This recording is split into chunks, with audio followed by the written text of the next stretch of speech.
ya que estamos hablando de la globalización, Chile adopta entonces este sistema del neoliberalismo y llega un momento en que las desigualdades van creciendo. Si bien Chile logró disminuir mucho su pobreza, cuando se va el gobierno de Pinochet, Chile más o menos tenía un 30% de pobreza, de índice de pobreza. Hasta el año pasado, antes, pre-pandemia, pre-estallido, estábamos alrededor del 12%, y un poquito menos de índice de pobreza. Es decir, Chile en el fondo mejoró muchos aspectos y es cosa que uno sale a la calle y ve modernidad, ve carreteras, ve 4G, ve metro, ve cosas que fueron avanzando en Chile.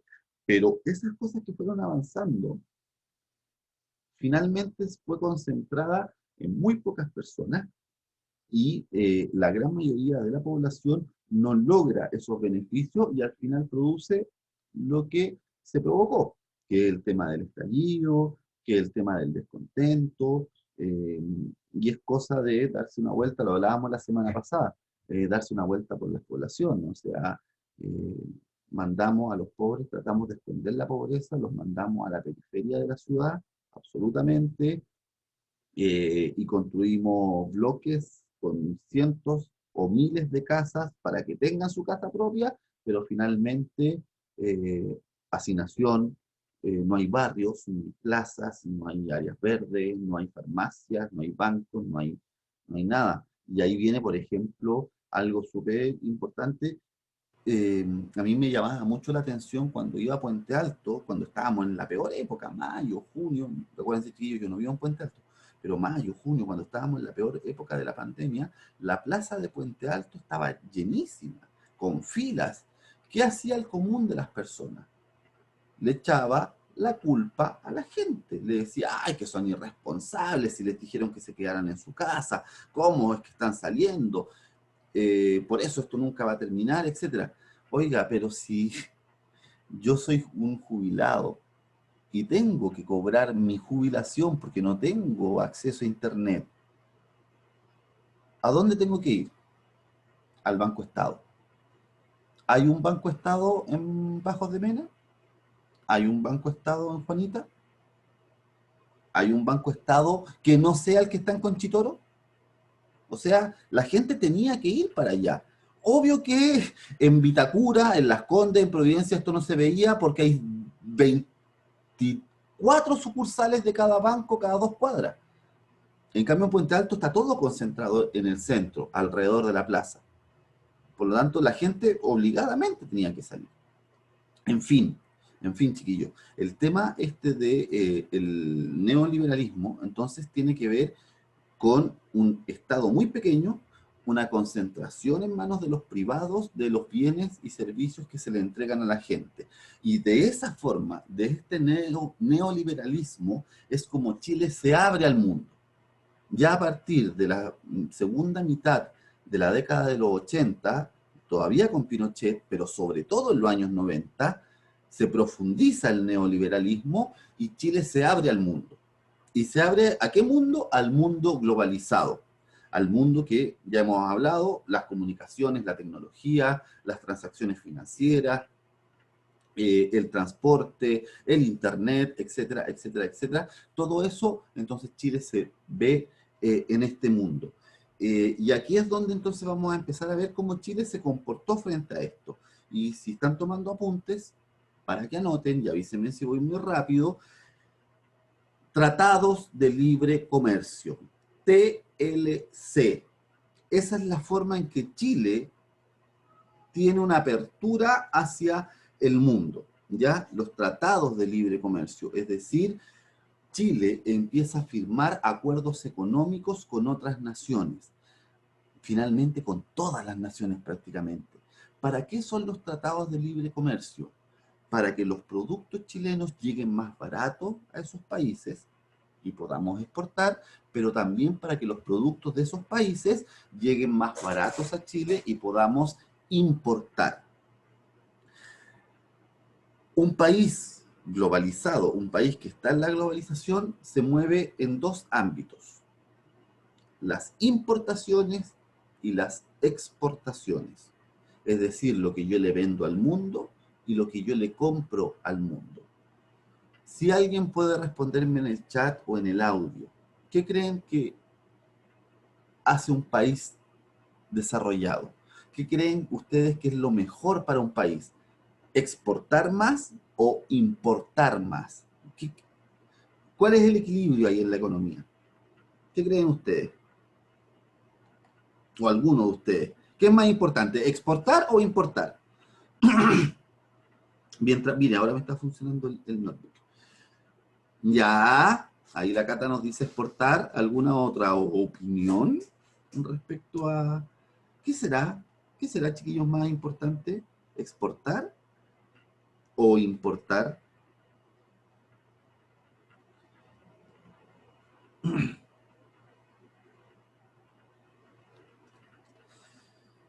Como ustedes están diciendo ahí, claro, exportar. Exportar es mucho más rentable para un país porque obviamente estoy vendiendo, eso quiere decir que ingresan recursos, ingresa dinero, ingresan dólares al país. Todo lo que yo compro significa que los dólares, lo que produce el país, se va en cuanto a lo financiero, al dinero. En cambio, al exportar, yo exporto nuestras materias primas, nuestros bienes, pero ingresan dólares a Chile. Y esos dólares obviamente generan impuestos. Y esos impuestos generan un Estado que logre tener más dinero.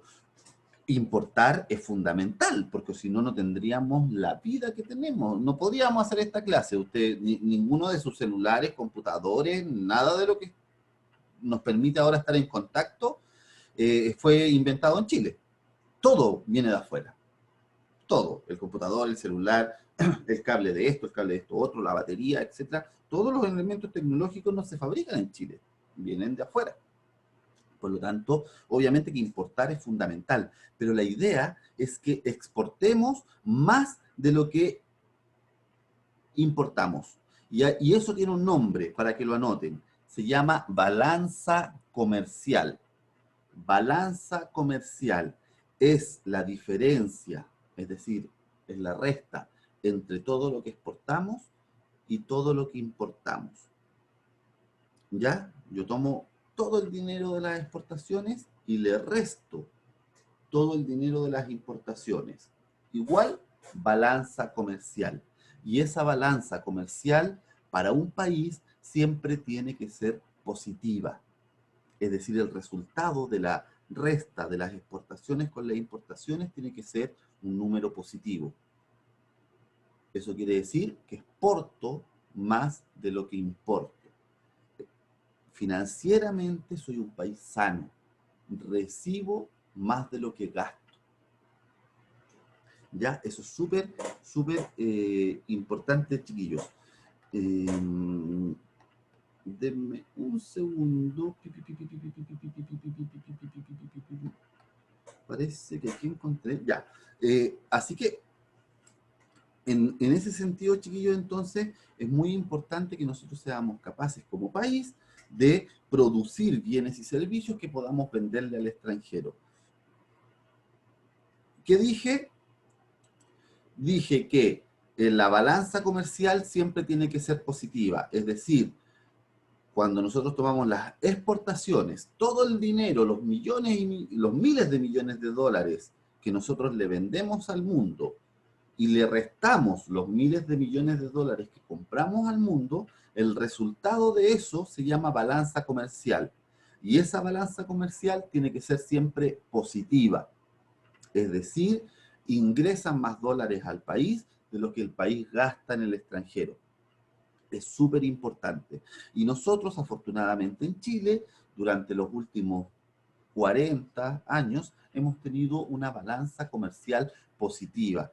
Es decir, siempre hemos logrado llegar al objetivo de vender más de lo que compramos. Perdón, chiquillos. Chiquillos, ¿qué es lo que más vendemos? El producto principal que vende Chile. Anótenmelo o díganmelo. Es re fácil. ¿Cobre? Una palabra. Cobre. Cobre.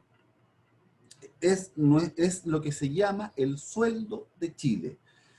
El cobre fue el mineral que reemplaza en cuanto a nuestras exportaciones al salitre. Ustedes saben que nosotros incluso tuvimos una guerra con nuestros vecinos. Con Perú y Bolivia tuvimos una guerra por el salitre. Nosotros acá le llamamos la Guerra del Pacífico.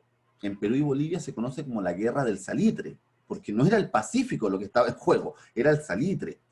¿Ya? Chile llegaba hasta el sur de Antofagasta, donde no estaban las riquezas salitreras.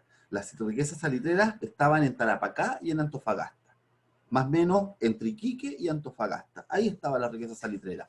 ¿Quién eran los dueños de esos territorios? Perú y Bolivia. ¿Qué hace Chile? Perdón, en un contexto de expansión territorial, Chile entonces se hace de sus territorios a través de la guerra y derrota a Perú y derrota a Bolivia en una guerra de 4 años más o menos en cuanto a batallas, pero que dura hasta el día de hoy en cuanto a relaciones vecinales.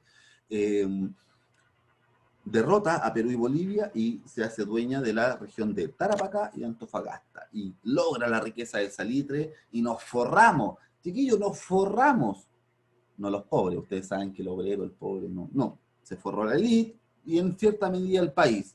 La estación central, los ferrocarriles, el Palacio de Bellas Artes, el mercado central, el alcantarillado en Santiago, la llegada de la luz eléctrica, todo eso se logró en Chile a principios del siglo XX, fines del XIX, gracias a las riquezas del salitre. El salitre sirve para fertilizar las plantas en un mundo de la revolución industrial que va creciendo mucho, con mucha población, necesita más comida. Por lo tanto, el salitre era un fertilizante importante. Y además, el salitre es uno de los ingredientes, uno de los insumos para crear pólvora, en un mundo que se está preparando para la Primera Guerra Mundial, la Gran Guerra. Por lo tanto, Chile vendía salitre como loco. Chile, obviamente, y hasta el día de hoy, ya lo hemos conversado, no ha logrado dar el segundo paso, no ha logrado transformar las materias primas en un producto final, en un bien final para vender. Así que, por lo tanto, prácticamente sacábamos el salitre con pala y carretilla, lo subíamos a trenes que bajaban hasta los puertos de Iquique, de Antofagasta, y se vendían tal cual al extranjero, sin ningún proceso de producción, de químico, de nada. La gran mayoría de la riqueza, que potencial riqueza, la vendimos así nomás. Pero claro, se acabó la era del salitre. En plena guerra,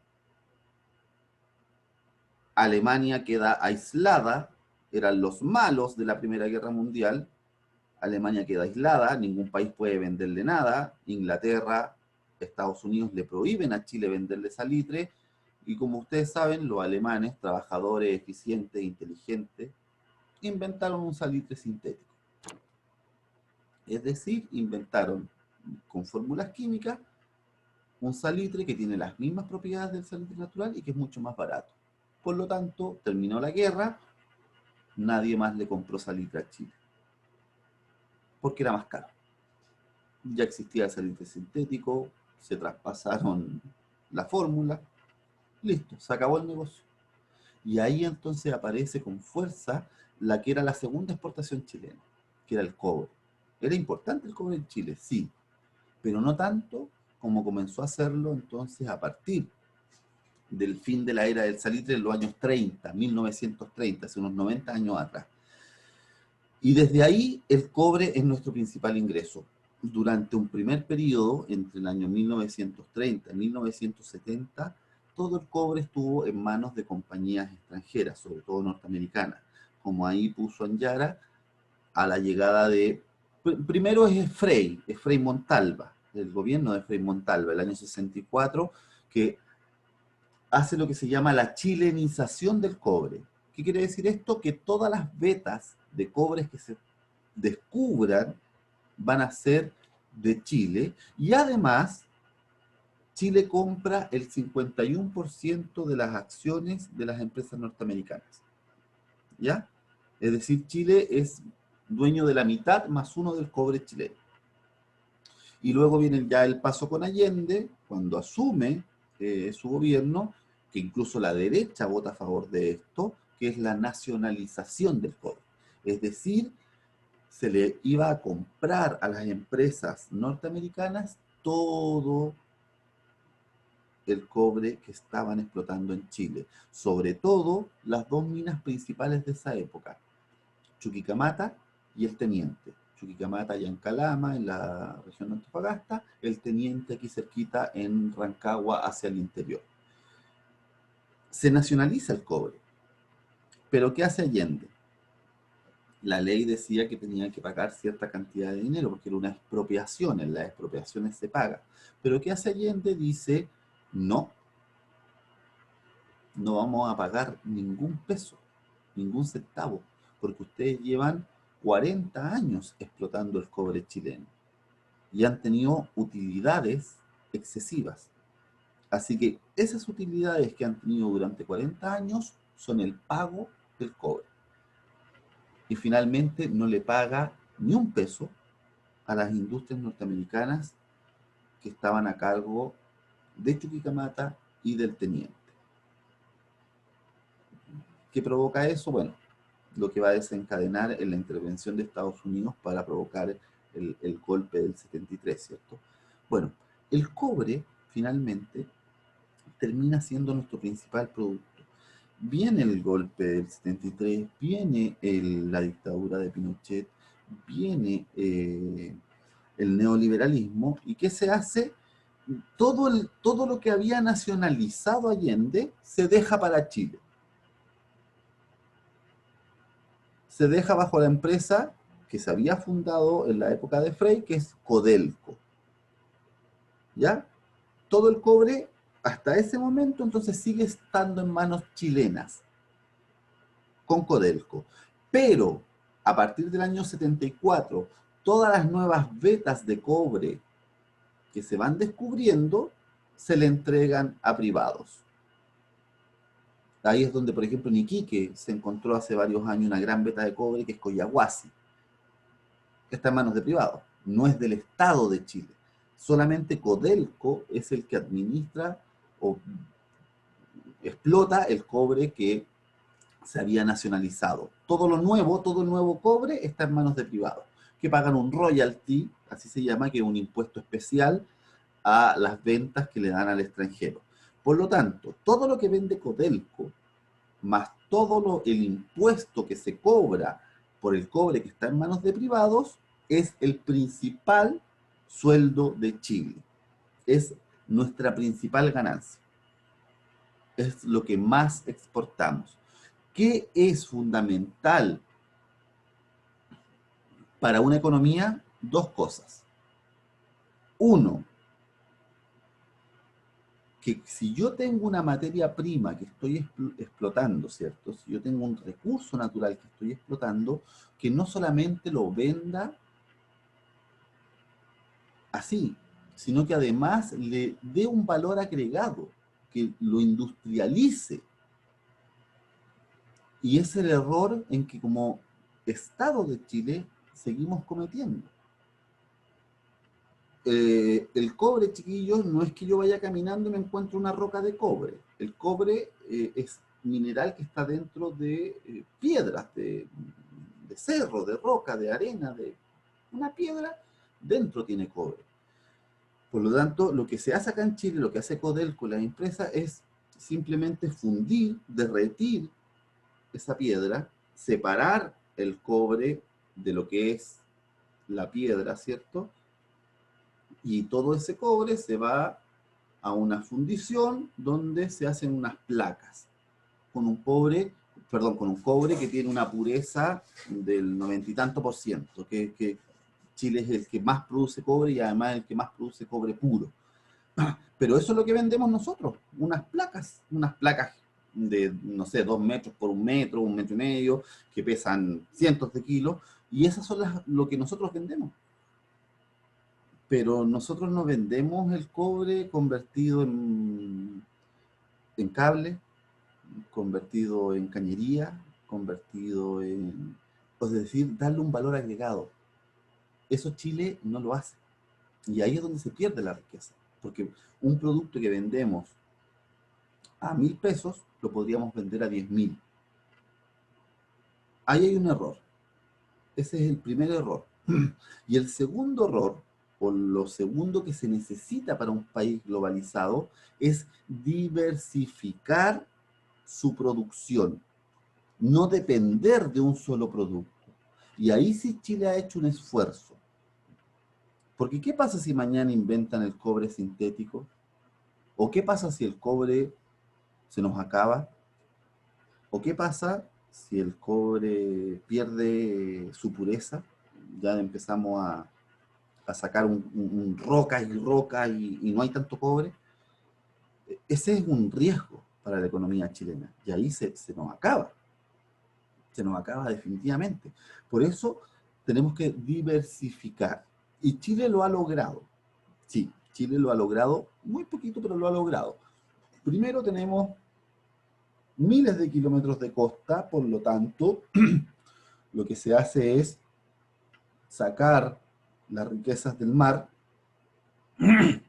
pero bueno, ahí ya viene una pelea gigante de las 8 familias a las que se le entregó los productos del mar, cómo eh, dejaron a los pescadores artesanales sin nada, etcétera. Bueno, pero esa es otra discusión. Lo importante es, hablemos ya del resultado final. Chile lo que hace es sacar todo el producto del mar y transformarlo más o menos en harina de pescado.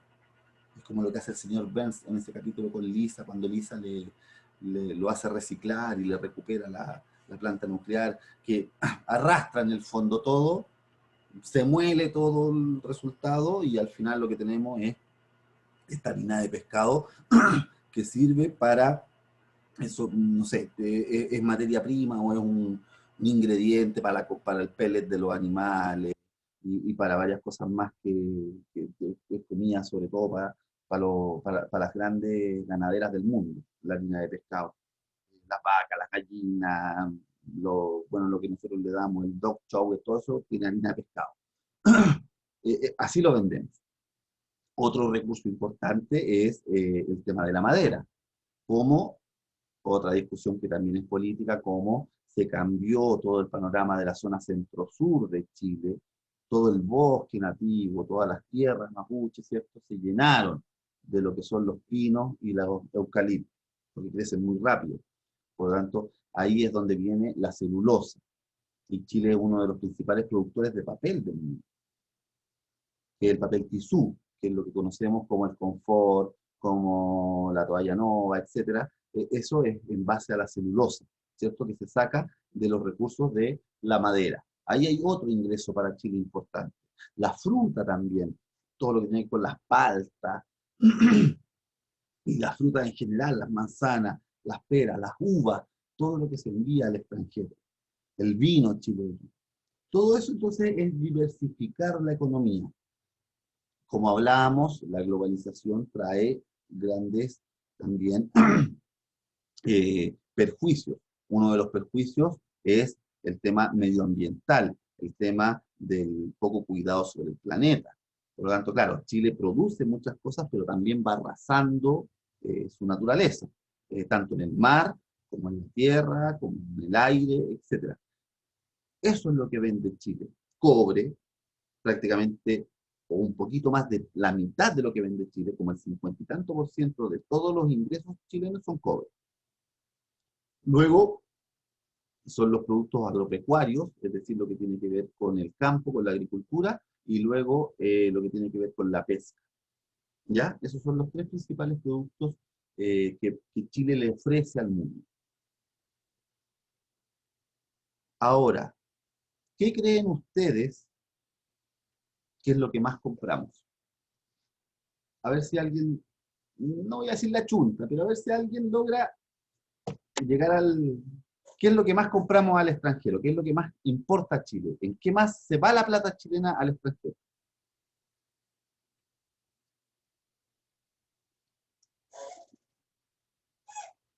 Para que vayamos cerrando la clase hoy día. ¿En qué gastamos más? ¿A quién se le ocurre?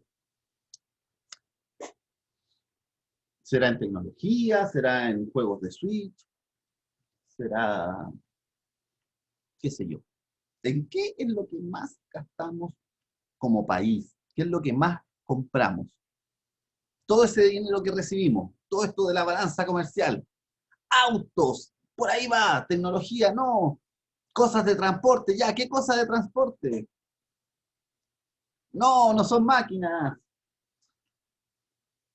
¿En qué se va nuestro dinero? Combustible, exacto. Chile no es un país productor de petróleo ni de combustible. Gran parte del dinero que Chile gana, o sea, claro, que gana con las ventas de productos al exterior, se lo gasta en petróleo. Es el principal gasto de Chile como país. La importación de petróleo porque no producimos ni una miserable gota del oro negro. Por eso, ya, lo vamos a ver en clases más adelante, la diversificación de las fuentes energéticas. Por eso tenemos que aprovechar el desierto para los paneles solares. Sí, los pajaritos se desorientan y chocan y se mueren, pero bueno, tenemos que diversificar nuestros recursos. No podemos depender del petróleo, no solamente por la cantidad que contamina, no solamente por las zonas de sacrificio y muertas. No sé si ustedes conocen el sector de Quinteros, Ventanas, es horrible, horrible. Porque ahí hay una fundición de cobre y además es donde el petróleo que se compra crudo, natural, se transforma en gasolina de 93, de 95, de 97, se transforma en parafina, etcétera, en los productos derivados del petróleo, en cera, qué sé yo. Eh, la contaminación es mucha. Tenemos que cambiar absolutamente, no solamente nosotros, a nivel mundial, el tema del petróleo. El, es lo que más CO2 produce en el mundo. El olor, sí. Y cada vez que una vez o dos veces al año hay un barco que pierde petróleo, oigan, de verdad, la zona de Ventanas, de Quintero, escucha, hay una playa súper bonita ahí, que es bien hippie, la que tiene los hilitos colgando, ¿cómo se llama? Se me olvidó. Pero es muy bonito el sector, pero lamentablemente zona de sacrificio que se le llama, es decir, zona muerta. Eh, Así que ya chiquillos, vamos finalizando, como les digo, pucha, perdón por no tenerles el power, pero más o menos estaba todo acá. Eh, pero eso, chiquillos. En resumen, para terminar la clase hoy día, Chile adopta el neoliberalismo en los años 80 y este neoliberalismo hace que Chile se abra al mundo, que Chile viva de las exportaciones, porque, como les decía, es principal que un país tenga más exportaciones que importaciones. Eso se llama balanza comercial, que siempre tiene que ser positiva. Es más lo que vendemos que lo que compramos. Eso nos hace crecer como país. Lamentablemente, todos estos recursos están en muy pocas manos, que es la élite económica de Chile, pero genera impuestos suficientes para que Chile, digamos, logre financiarse en lo que está hoy en día. Y el otro tema que vimos entonces es que tenemos que diversificar nuestras ventas. De dos maneras. Uno, dándole valor agregado a las cosas que sacamos, es decir, a nuestros recursos naturales, y no vender el cobre así como placas, sino que vender un producto terminado de cobre. Lo mismo con la fruta, o sea, ¿para qué vendemos la manzana así verde muy bonita y brillante? Hagamos puré de manzana, los gringos son locos por el puré de manzana, vendámosle frascos de puré de manzana, un valor agregado. Eso le falta a Chile. Y lo otro que todavía le falta es lo último que conversamos, diversificar nuestra producción, que no solamente más de la mitad sea puro cobre, sino que además con fuerza ingrese otros otros eh, productos finales, digamos, que tengan que ver con las riquezas que tiene Chile, el bosque, la, el agua.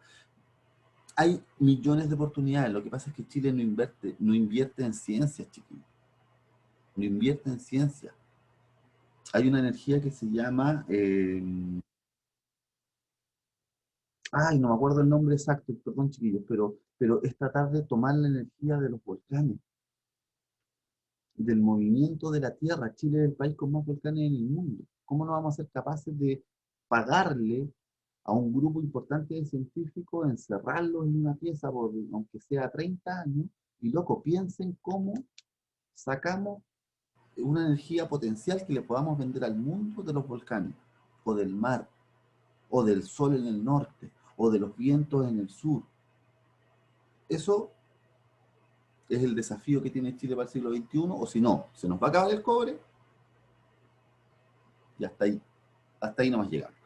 Geotérmica, muchas gracias, Angela, la energía geotérmica, así como la eólica y la solar, etcétera. Ya, chiquillos, tengo que soltar la cuenta para que haya otra clase. Un placer, un gusto como siempre.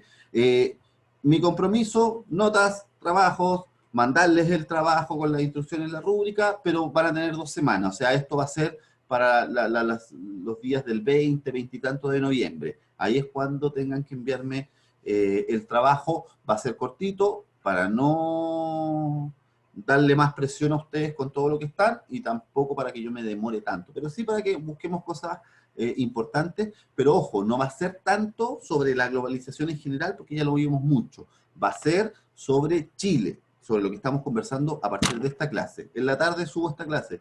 Chiquillos, un gusto, un abrazo grande, cuídense, cualquier cosa, ya saben, mi WhatsApp, mi mail, que les vaya muy bien.